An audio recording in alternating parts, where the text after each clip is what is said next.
Despite Chaucer's wonderfully vivid description, it's hard to know exactly what a medieval bed was like, because on the whole they don't survive from this period. At the Tower of London, though, my curator colleagues have cunningly used a few scanty clues to reconstruct the bed of one medieval monarch, Edward I, who reigned from 1272 to 1307. And finding the right room was the place to start. So the reason why we interpreted this as a bedchamber is because of this little room over here. And if you look into the corner, you can see a piscina. And this is where the communion vessels were washed. And so this is really a little chapel or oratory. And the king would have wanted to have a private chapel off his bedchamber. Exactly. It's a sign really of high status. Only the very wealthy could really afford a private space for worship.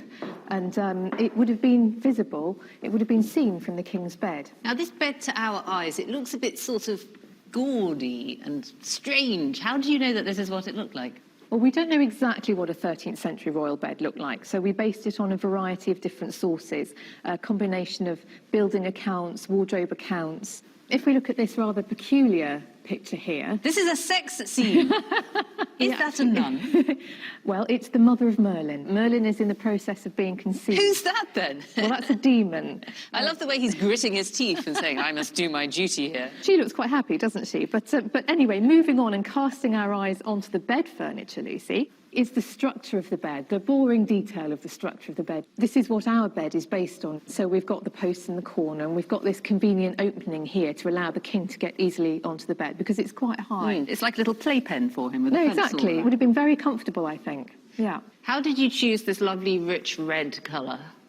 This is based on the wardrobe accounts of Margaret of France and on Edward's children. What about that white fur? Is that an accurate detail? The royal family had coverlets and quilts with fur on the underside to keep them nice and warm, and often this were miniver or squirrel fur. And the most expensive form of fur you could have really was vair, which was made from the bellies of northern red squirrels. White bellies of the squirrels. Yes. That's so sumptuous. Yes. Now, you mentioned the accounts of the Queen and the accounts of the King. Were they not sleeping in the same bed?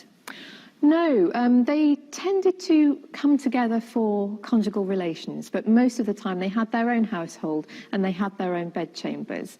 And we know about this particularly in this early period from an account from Henry III's reign in 1238 at Woodstock Palace.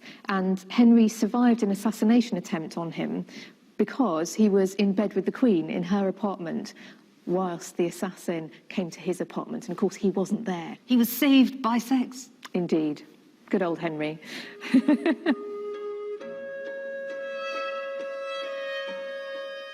You may have wondered why when you see pictures of medieval people in bed, they often look like they're sleeping sitting up. This could be something to do with art, showing the sitter's face more clearly. Or iconography. I don't believe that kings actually wore their crowns in bed. But there's another explanation for it. Early beds, until the 17th century, were often strung with ropes, so the mattress was sitting on a construction a bit like a hammock. You can't lie flat in that. You're forced to adopt the position of a banana. And this bed is demountable. It comes apart. And the accounts for medieval beds often include big leather bags to pack them into. And the king would take it with him when he travelled to a new castle.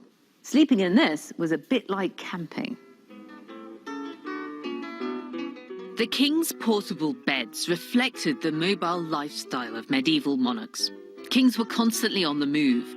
Their beds travelled with them from castle to castle, and setting up the royal bedchambers each time was a huge operation. The king even had a massive warehouse where his bedroom furnishings were stored, ready to be dispatched wherever he needed them.